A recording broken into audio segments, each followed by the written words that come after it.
A to Z classes जपला। यदि अभी तक आप चैनल सब्सक्राइब नहीं किए हैं तो सब्सक्राइब कीजिए और बेल आइकन को प्रेस कीजिए। धन्यवाद। चलिए आज हम लोग केमिस्ट्री को आगे बढ़ाते हैं। 12th क्लास केमिस्ट्री का जो सीरीज चल रहा है, यूनिट 2 चल रहा है बिलियन। आज बिलियन को हम लोग बढ़ाते हैं और 2.4 द्रवी बिलियनों का वाष्प दाब बढ़ते हैं, vapour pressure of liquid solution. एक बार फिर से समझिए, 2.4 द्रवी बिलियनों का वाष्प दाब, vapour pressure of liquid solution. आज हम लोग देखेंगे इसके अंतर्गत सबसे पहले वेपर प्रेशर को देखेंगे, वाष्प दाब को देखेंगे और उसके बाद राउल्ट के नियम को देखेंगे और फिर देखेंगे ग्राफ। ठीक है, राउल्ट का नियम एग्जामिनेशन के लिए इंपॉर्टेंट है, आता है लिखने के लिए कि राउल्ट के नियम को लिखें। तो आज हम लोग पूरी तरीका से वाष्प दाब को समझेंगे और राउल्ट के नियम को समझेंगे और उससे रिलेटेड जो ग्राफ है एनसीईआरटी में उसको समझेंगे। लेकिन सबसे पहले समझते हैं कि गैस और प्लस द्रव का जो विलयन था, मतलब कि गैस जब घुल रहा था इसमें, मतलब द्रव जब विलायक के रोल में था और गैस जब किसके रोल में था, विलायक के रोल में था, तो यहां पर कौन सा नियम काम कर रहा था? यहां पर नियम काम कर रहा था हेनरी का नियम।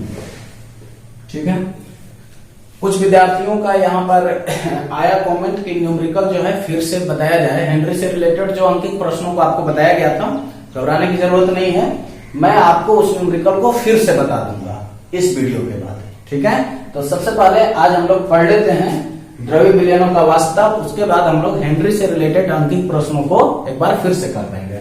तो हेनरी का नियम ये लगा। अब आज हम लोग को पढ़ना है द्रव प्लस द्रव। ठीक है, मतलब द्रवी विलयन के बारे में पढ़ना है। मतलब हमने विलयन कितना देखा, 3 प्रकार से देखा।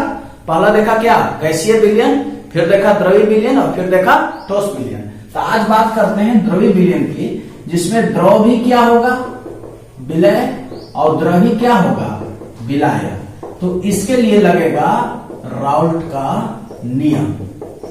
इसके लिए क्या लगेगा, राउल्ट का नियम। अब दिमाग में आपको ये सेट कर लेना है कि गैस और द्रव हेनरी का नियम और द्रव द्रव किसका नियम, राउल्ट का नियम।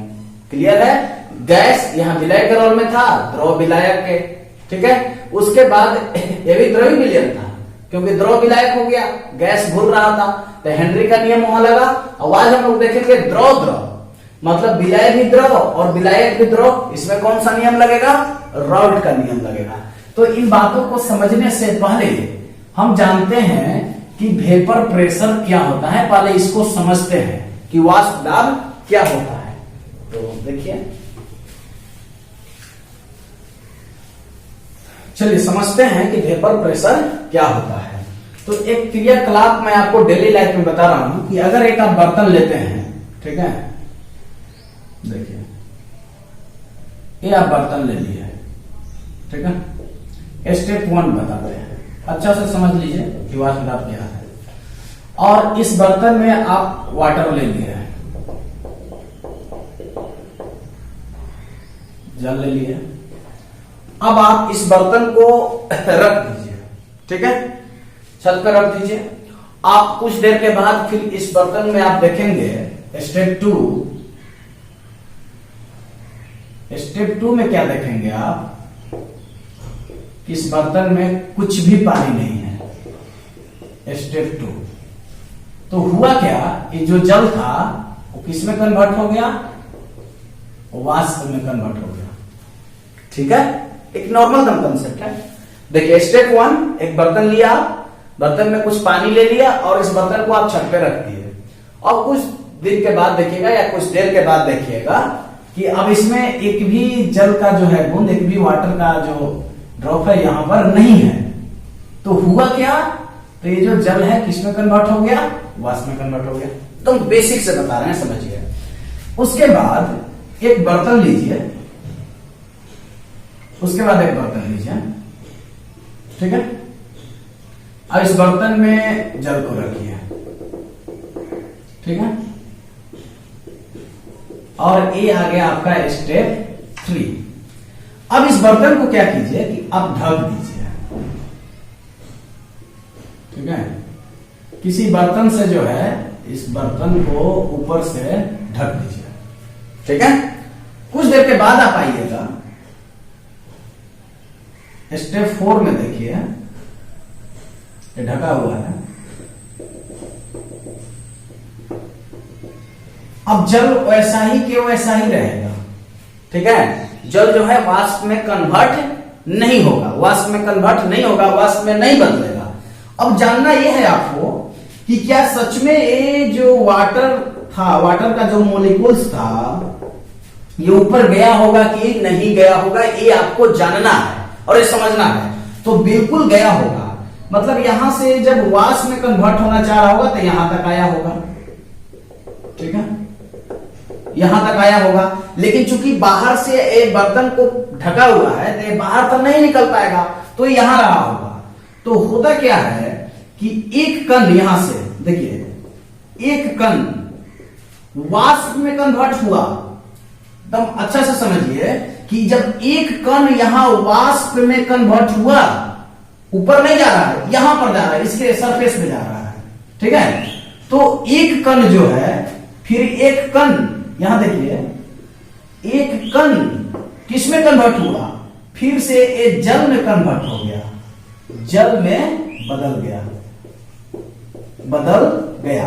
तो अब ध्यान से देखिएगा कि जब एक कण वाष्प में कन्वर्ट हो रहा है तो फिर से वो कण जो है जल में कन्वर्ट हो रहा है। इसलिए तो आपको कुछ दिन के बाद और कुछ देर के बाद आप गए तो जल उतना का उतना ही है। तो इसका मतलब कि एक यहां पर बैलेंस कंडीशन उत्पन्न हो रहा है, ठीक है, बैलेंस कंडीशन आ रहा है। और इस बैलेंस कंडीशन को बोला जाता है साम्यावस्था, साम्यावस्था। अच्छा से समझिए, मैं एक बार रिपीट कर दे रहा हूं। स्टेप 1 में एक बर्तन लिए, बर्तन में पानी, कुछ देर के बाद गए, पानी गायब, वाष्प में कन्वर्ट हो गया। लेकिन स्टेप 3 में, और ये स्टेप 4 हो गया, स्टेप 4, ठीक है। स्टेप 3 में हमने क्या किया कि बर्तन में लिया जल और जल को ऊपर से क्या किया, ढक दिया। उसके बाद हमने देखा कुछ देर के बाद कि ये मॉलिक्यूल जो है वाष्प में कन्वर्ट नहीं हुए, तो ऐसा नहीं है कि ये कन्वर्ट होने का प्रयास नहीं किया होगा, प्रयास किया होगा तो यहां तक आया होगा, फिर यहां से ये जो मॉलिक्यूल्स है फिर जल में कन्वर्ट हो गया। इसका मतलब यहां से एक बैलेंस्ड कंडीशन निकल कर आ रहा है, ठीक है, बैलेंस कंडीशन निकल के आ रहा है। अब इस बैलेंस कंडीशन को ही बोला जाता है साम्यावस्था।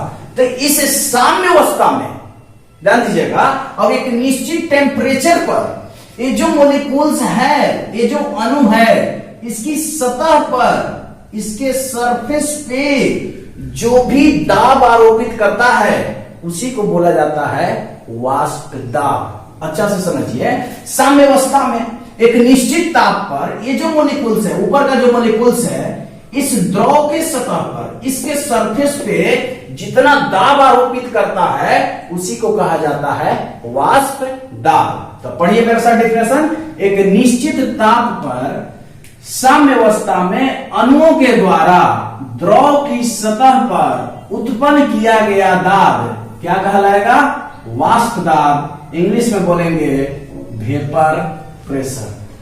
तो मुझे उम्मीद है कि आप वेपर प्रेशर समझ गए होंगे कि वाष्प दाब क्या है। अब हम लोग समझते हैं राउल्ट के नियम।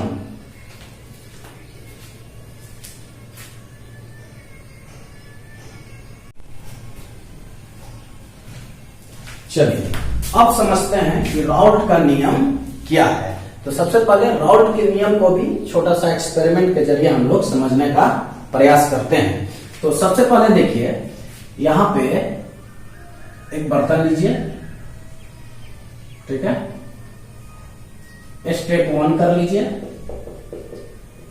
और इस बर्तन को आप क्या कीजिए कि ढक दीजिए, ठीक है, और इसमें वाटर ले लीजिए। स्टेप 2 में एक और बर्तन लीजिए,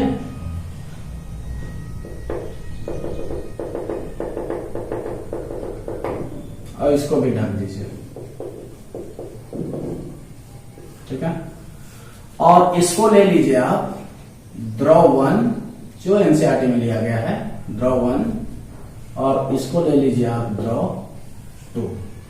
एक बार मैं फिर से बता दे रहा हूं, द्रव 1 और द्रव 2। अब ध्यान दीजिएगा, मैं आपको बता दूं यहां पर वाटर हम लिए हैं 2 ठो, एक द्रव 1 लिया, अब एक द्रव 2 लिया है। अब मैं कुछ बातों को आपको याद करा दूं कि इसमें जानना है कि विलयन की मात्रा कितनी है, और जितनी विलयन होगा उतना ही उसका वाष्प दाब होगा, ये भी आप समझ लीजिए। तो ये भी जानना है कि आखिर बताएगा कौन कि इसमें कितना विलयन की मात्रा है। तो पीछे याद कीजिए, सांद्रता की इकाई जब हमने पढ़ा तो उसमें पढ़ा था, क्या क्या पढ़ा था, द्रव्यमान प्रतिशत पढ़ा था, आयतन प्रतिशत पढ़ा था, आयतन द्रव्यमान प्रतिशत पढ़ा था, उसके बाद हम पीपीएम पढ़े थे, फिर पढ़े थे मोल अंश। तो ये मोल अंश बताता है कि कितना विलयन है, ठीक है, विलयन की कितना मात्रा है। तो विलयन जितना होगा उतना ही वाष्प दाब होगा। तो अलग अलग कैटेगरी का हम यहाँ पर 2 ठो विलयन लिए हैं, एक द्रव 1 और द्रव 2। तो अगर प्योर स्टेट में इसकी वेपर प्रेशर की बात करें, अगर प्योर स्टेट में इसके अगर वेपर प्रेशर की बात करें, मतलब कि शुद्ध प्रावस्था में इसका वाष्प दाब कितना होगा, तो देखिए ध्यान से, लेट कर लेते हैं, लेट शुद्ध अवस्था, शुद्ध प्रावस्था लिख देते हैं।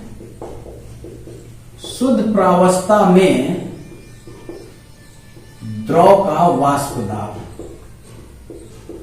वाष्प दाब हम लेते हैं P1 नॉट, याद रखिएगा P1 नॉट किसका, द्रव 1 का, ठीक है, ध्यान दीजिएगा। इस द्रव 1 का प्योर स्टेट में, मतलब शुद्ध प्रावस्था में हमने वाष्प दाब कितना लिया, P1 नॉट। अब उसके बाद देखिए, शुद्ध प्रावस्था में द्रव 2 का वाष्प दाब, आप यहां आंशिक वाष्प दाब भी लिख सकते हैं, क्योंकि आंशिक वाष्प दाब अकेला के लिए होता है, और अकेला अकेला ही तो हम लोग कर रहे हैं, अकेला अकेला ही कर रहे हैं, सिंगल सिंगल ले रहे हैं। यहां हो जाएगा P2 नॉट, ठीक है। अब इसकी बात करते हैं दाब की, वाष्प दाब की। अब इसकी बात करते हैं कि इस विलयन में वाष्प दाब कितना होगा। मैं अभी बार बार वही बता रहा हूं कि इसमें वाष्प दाब कितना होगा, इसमें वाष्प दाब कितना होगा, तो किस पे डिपेंड करेगा, मोल अंश पे डिपेंड करेगा। मोल अंश बताएगा, विलयन पर डिपेंड करेगा कि कितना इसका वाष्प दाब होगा, और ये बताएगा कौन, तो मोल अंश बताएगा। तो अगेन मानते हैं कि द्रव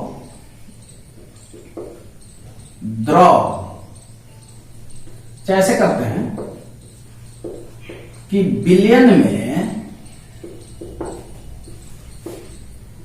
द्रव 1 का आंशिक दाब मानते हैं। पहले अच्छा से समझिए, आंशिक वाष्प दाब पहले मान लेते हैं P1, और उसके बाद मानते हैं, साथ साथ आपका थ्योरी भी कंप्लीट हो जाएगा, विलयन में द्रव 2 का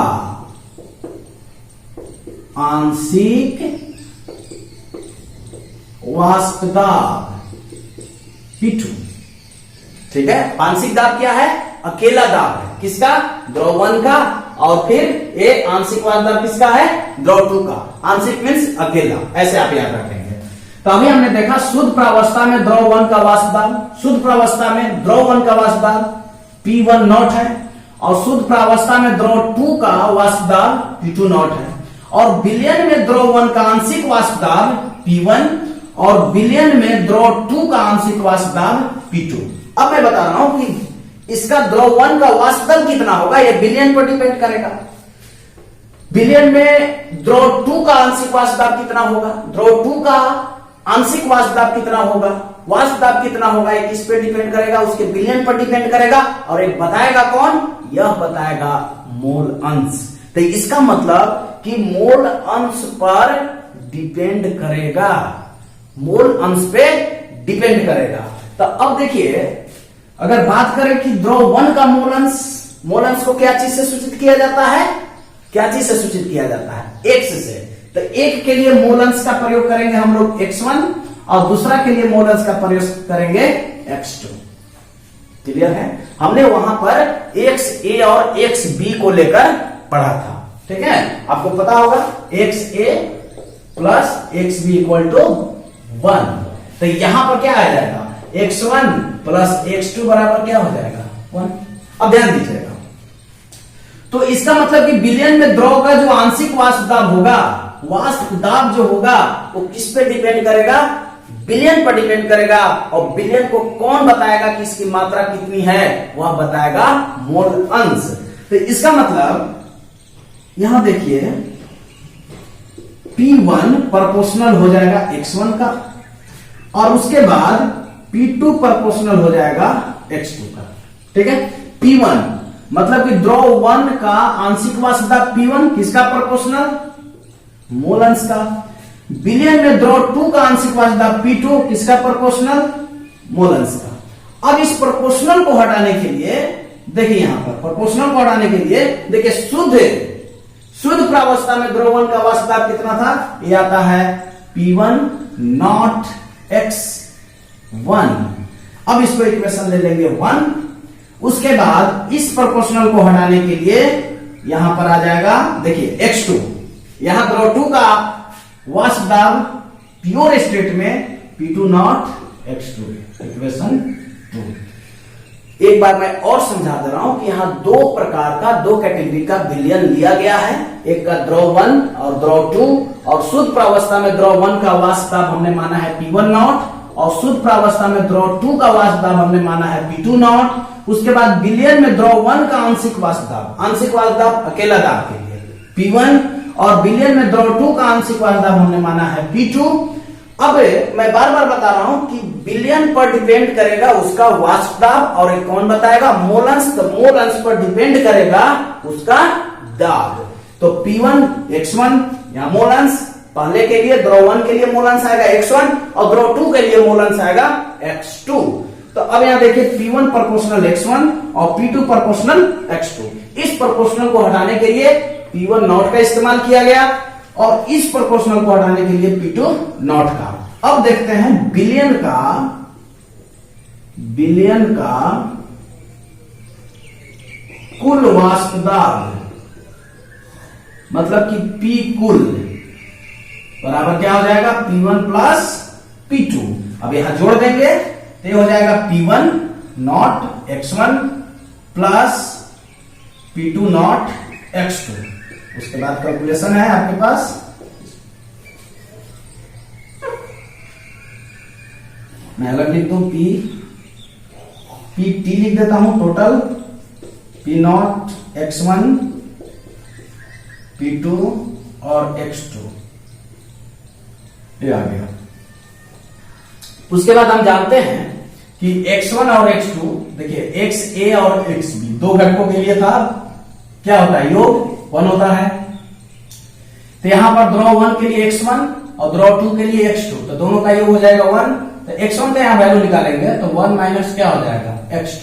तो अब यहां देखिए कि PT equal to P1 not, यहां x1 के बदले आप लिख सकते हैं 1 minus x2 plus P2 not x2। अब यहां पर देखिए मैं बढ़ा दे रहा हूं,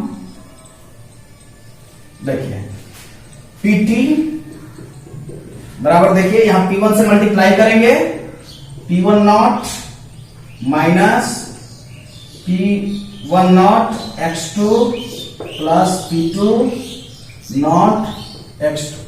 तो यहां पर देखिए x2 कॉमन हो रहा है, P total P1 not x2 common, x2 common होगा तो पहले इसको लिखेंगे P not 2 minus P1 not. ये हमारा आया विलयन का कुल वाष्प दाब। तो हमने देखा कि यहां पर राउल्ट लॉ क्या कह रहा है, तो राउल्ट लॉ ये कह रहा है कि द्रव 1 का जो आंशिक वाष्प दाब होगा वो किस पर डिपेंड करेगा, वो मोल अंश पर डिपेंड करेगा। मतलब मोल अंश के क्या होगा, समानुपाती होगा। तो हमने यहां पर क्या क्या किया, एक बार आप देख लीजिए। दो कैटेगरी का लिया हमने यहां पर सॉल्यूशन, एक द्रव 1 और एक द्रव 2, और उसके बाद प्योर स्टेट में इसका जो वेपर प्रेशर था हमने लिया P1 नॉट और फिर P2 नॉट।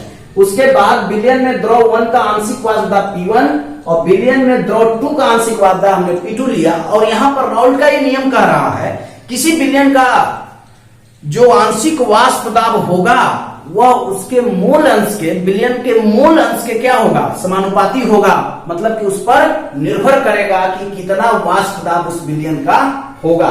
तो ये प्रोपोर्शनल हो गया। बस उसके बाद कैलकुलेशन है। अब आइए इसका राउल्ट के नियम को पढ़ते हैं।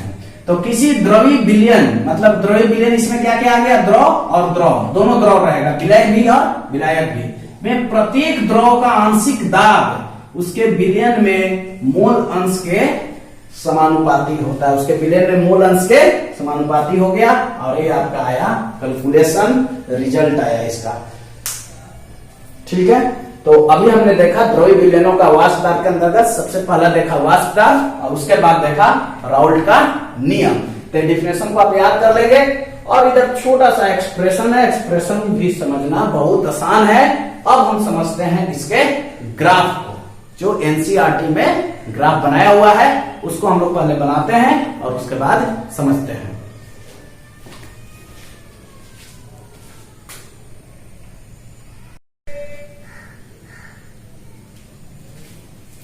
चलिए अब सीखते हैं हम लोग ग्राफ को।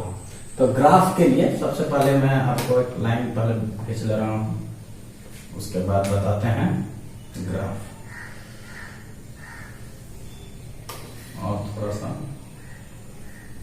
देखिए, सबसे पहले यहां पर ले रहे हैं x1 बराबर 1 ले रहे हैं और x2 बराबर ले रहे हैं 0। मैं अभी आपको बता दूंगा कि ऐसा क्यों। तो x2 बराबर यहां ले रहे हैं 1 और यहां ले रहे हैं x1 बराबर 0।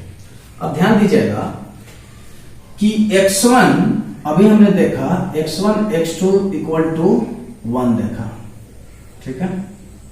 अभी x2 का वैल्यू यदि 0 आएगा तभी तो x1 का वैल्यू 1 आएगा। अब यहां पर भी देखिए x1 plus x2 equal to 0, तो यहाँ x1 का वैल्यू 1 है और यहाँ x2 का वैल्यू, अभी x1 का वैल्यू 0 हो गया तो x2 का क्या आएगा 1। इस टाइप से दिया गया है, ज्यादा कंफ्यूज नहीं करना है। अब उसके बाद देखिए इसमें तो हमने मोल अंश को ले लिया, ठीक है। अब यहां पर हम लेंगे दाब और देखेंगे कि जो दाब है विलयन का वो मोल अंश पर कैसे डिपेंड करता है। देखिए ध्यान, तो अब मैं आपको बता रहा हूं कि x1 यहां पे x1 अगर सीधा सीधी आपको देखना है तो आप इस पैटर्न को पलट भी सकते हैं। यहां पर x1 इक्वल टू 0 रख दीजिए और यहां पर आप x2 इक्वल टू 1 रख दीजिए ताकि आपको सीधा सीधी दिखे। देखिए x1 1 से कहां हो रहा है, 0 की ओर जा रहा है, मतलब मोल अंश में कमी हो रहा है। मोल अंश 1 से कहां जा रहा है, 0। और यहां पर मैं ले लिया दाब, ठीक है। तो अब देखिए ध्यान से कि जब ये मोल अंश में कमी हो रहा है तो उसके दाब में भी क्या होगा, कमी होगा, क्योंकि एक दूसरे के प्रोपोर्शनल है, समानुपाती है। तो इसका जो ग्राफ होगा वो नीचे आ जाएगा।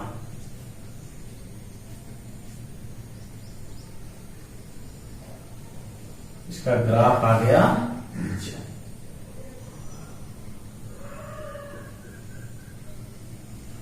ठीक है, अब ये ग्राफ क्या कहलाएगा, देखिए ये ग्राफ होगा P1 प्रोपोर्शनल x1 का, ठीक है।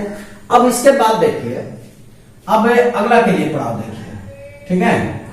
अब अगला के लिए P2 के लिए होगा दूसरा दाब। तो यहां पर देखिए x2 1 है, तो x2 यहां से यहां आ रहे हैं तो घट रहा है, ध्यान दीजिएगा।